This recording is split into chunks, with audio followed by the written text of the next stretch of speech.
નમસ્તે વિદ્યાર્થી મિત્રો, કેમ છો બધા? મજામાં ને? બાળકો, આજે આપણે પ્રકરણ નંબર 2 ભારતનો સાંસ્કૃતિક વારસો, પરંપરાઓ, હસ્ત અને લલિત કલામાં સંગીત કલા વિશેની માહિતી મેળવીએ.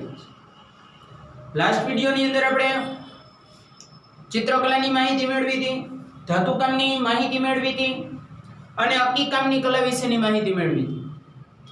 આજે આપણે જે લલિત કલામાંની એક કલા છે સંગીત કલા, આના વિશેની માહિતી આજે આપણે મેળવશું. અને પ્રકરણની શરૂઆતમાં જ કીધું હતું કે ભાઈ ભારત જે દેશ છે એ વિવિધ કલાઓ ધરાવતો દેશ છે. પ્રાચીન સમયથી ઘણી કલાઓ આપણા દેશમાં જોવા મળે છે.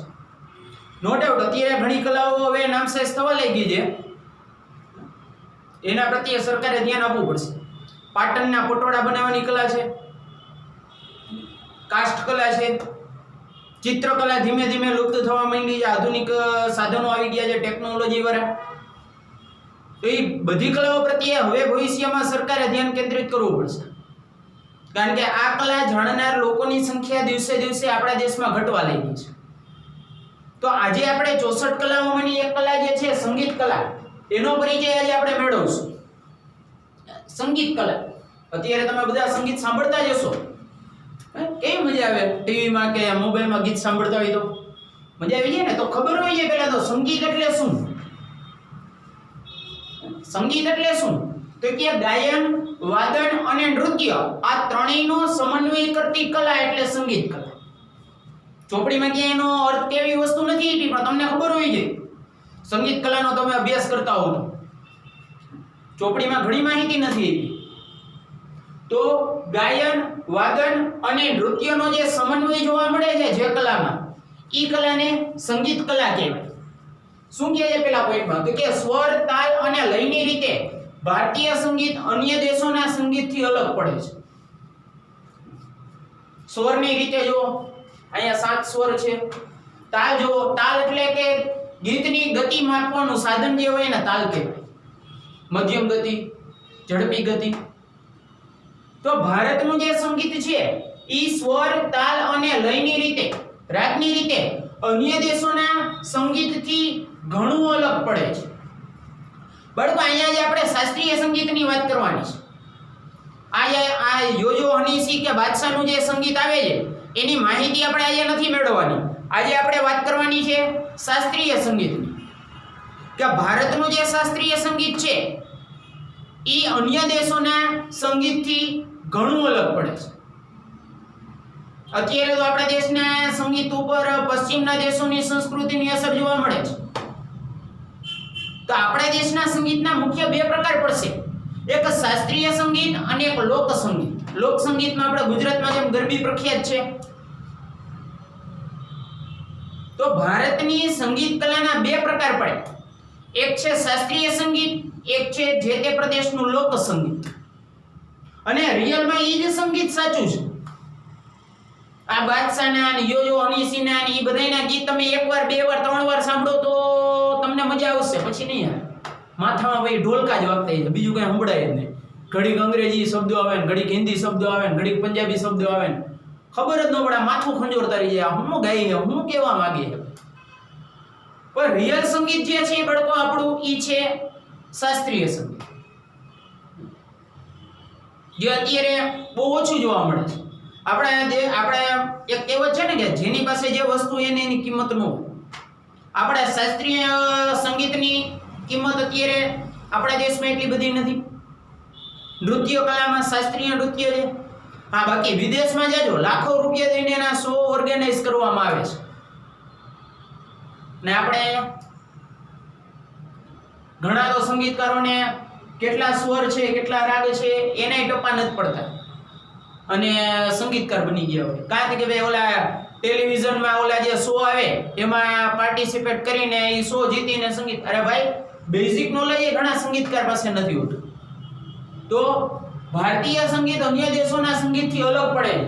ભારતીય સંગીતમાં ગાયન અને વાદન, ગાયન એટલે ગાવું અને વાદન એટલે વગાડવું. હમણાં તમને કીધું ને સંગીતના અર્થમાં જ કીધું મેં તમને કે ભાઈ ગાયન, વાદન અને નૃત્યનો સમાવેશ કરતી કલા એટલે સંગીત કલા. તો આપણા દેશના સંગીતમાં ગાયન એટલે કે ગાવું અને વાદન એટલે કે વગાડવું, આ બંનેનો સમાવેશ થાય છે.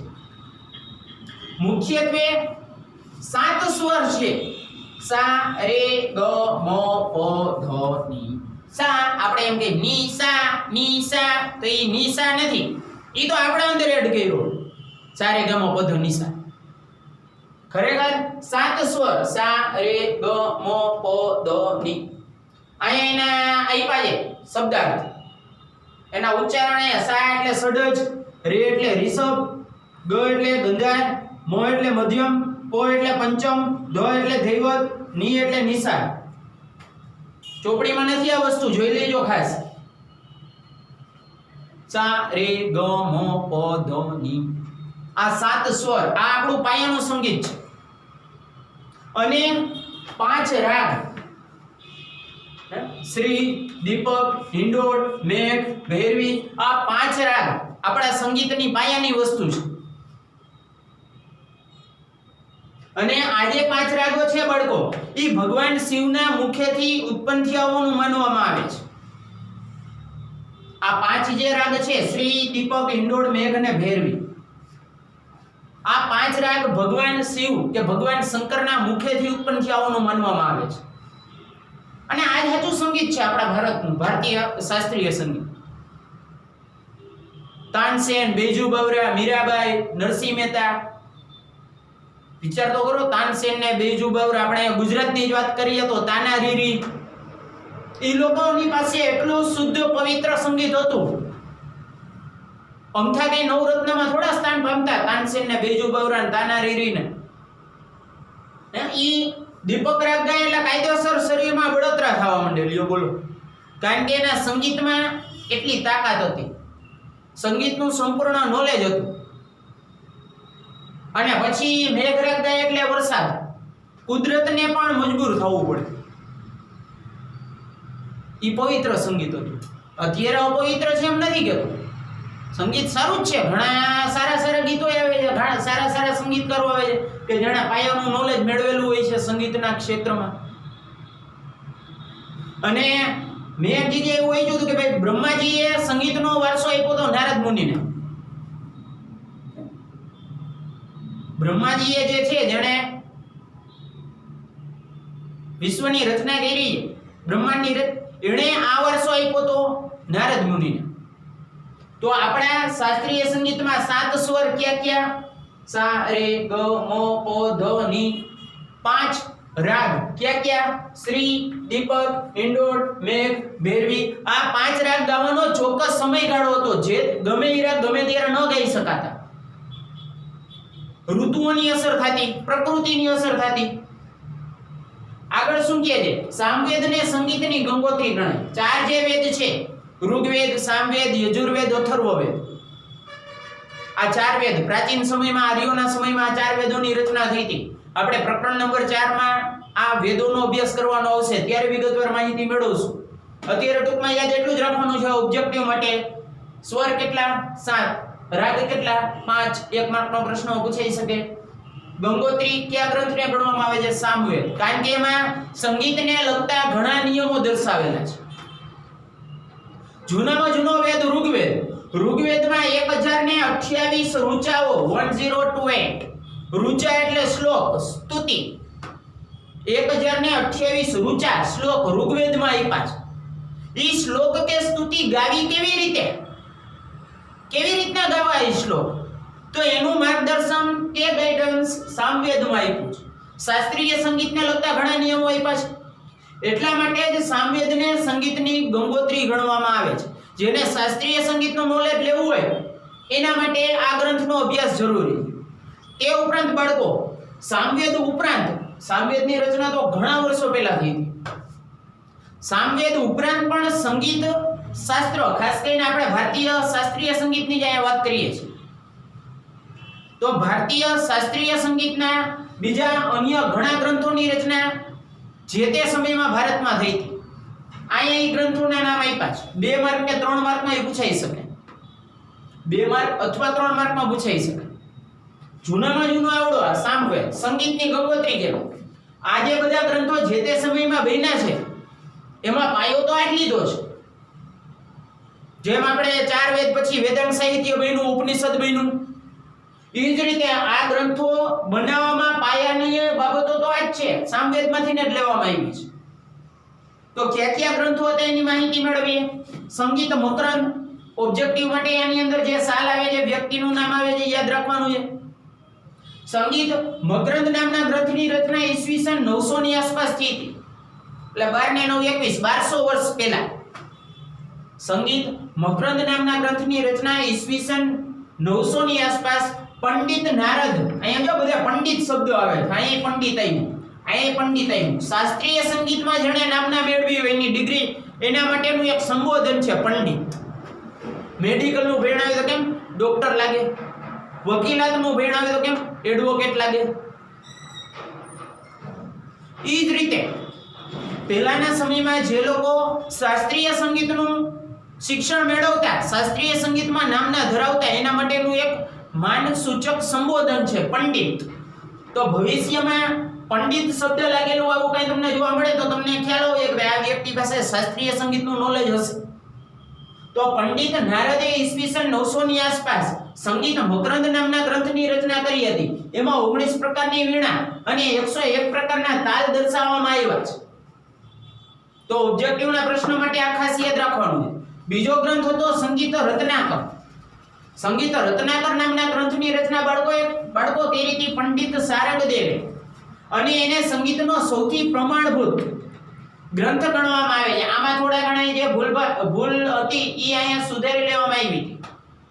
સૌથી પ્રમાણભૂત ગ્રંથ, એક માર્કનો પ્રશ્ન પૂછાઈ શકે કે સંગીત કલા ઉપર આધારિત સૌથી પ્રમાણભૂત ગ્રંથ કયો ગણાય છે? તો જવાબમાં આવે સંગીત રત્નાકર. તમને એમ કે ઈસવીસન 900 ની આસપાસ સંગીત કલાને લગતો કયો ગ્રંથ રચવામાં આવ્યો હતો? સંગીત મકરંદ. તો સંગીત કલાનો સૌથી પ્રમાણભૂત અને વિશ્વસનીય ગ્રંથ હોય તો સંગીત રત્નાકર. એનો મતલબ એમ નથી કે આના ઉપર વિશ્વાસ ન કરાય, કારણ કે પહેલાના સમયમાં જે ગ્રંથોની રચના કરવામાં આવતી એમાં ઘણીવાર લખવામાં કોઈ બાબતની ભૂલ રહી ગઈ હતી, સુધારણા અહીંયા થઈ ગઈ. અને સૌથી છેલ્લે આવે સંગીત પારિજાત. સંગીત પારિજાત નામના ગ્રંથની રચના પંડિત અહોબલે કરી હતી. ઓબ્જેક્ટિવ માટે ખાસ યાદ રાખવાનું છે. અને આની રચના થઈ હતી ઈસવીસન 1665 માં. પંડિત અહોબલે પોતાના ગ્રંથમાં જણાવ્યું છે કે દરેક રાગનું વિશિષ્ટ લક્ષણ છે અને દરેક રાગ એકબીજાથી સ્વતંત્ર અસ્તિત્વ ધરાવે છે. અહીંયા હમણાં આપણે 5 રાગ જોયા, મુખ્યત્વે 5 રાગ આપણે અહીંયા જોયા. ક્યાં હતા? શ્રી, દીપક, હિંડોળ, મેઘ, ભૈરવી. તો એણે પોતાના ગ્રંથમાં જણાવ્યું, કોણે જણાવ્યું? પંડિત અહોબલે, કે આ 5 રાગ સરખા નથી, ઈ એકબીજાથી અલગ છે. દરેક રાગ એકબીજાથી અલગ છે અને દરેકનું સ્વતંત્ર અસ્તિત્વ છે, એવું પંડિત અહોબલે પોતાના સંગીત પારિજાત નામના ગ્રંથમાં જણાવ્યું. તો બાળકો, આ હતી સંગીત કલાની માહિતી. એક સ્ક્રીનશોટ પહેલા પાડી લ્યો તમે બધાય.